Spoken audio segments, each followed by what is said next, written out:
waxtaan bi sëñ Babacar xam naa dañuy wax ab xabaar la boo xam ne ki nga xam ne mooy njiitum réew mi soxnaam si daal dinay am doom mu tuddee ko yaay Ousmane Sonko xam naa ne loolu moom mbégte la boo xam ne yaakaar naa Sénégalais yëpp ñoom ñoo ko ciy ndokkeel. waaw loolu de moom ñoo ngi ci ndokkeel président Bassirou Diomaye Faye di ci ndokkeel itam soxnaam ak son premier ministre Ousmane Sonko di ci ndokkalaale itam yaayu Ousmane Sonko ndax loolu képp koo xam ne bëgg nga lu baax. soo gisee ay doomu aadama yu yàlla boole teraanga bu mel ni jël nit tuddee ko doom wala tuddee yaayam doom ci la teraanga yem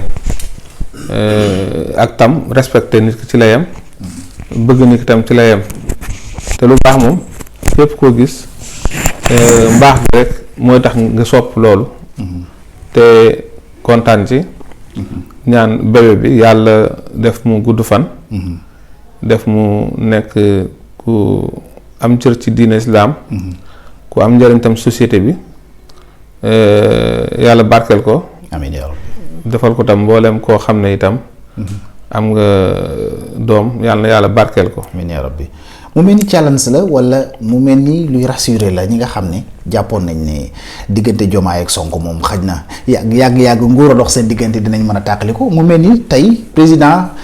li mu wan ni dafa montré que ne li gaa yi yaakaar ci seen diggante lu ko gën a dëgër moo nga fi en fait. waaw ndax nit ñi moom rawatina ñi nga xam dañoo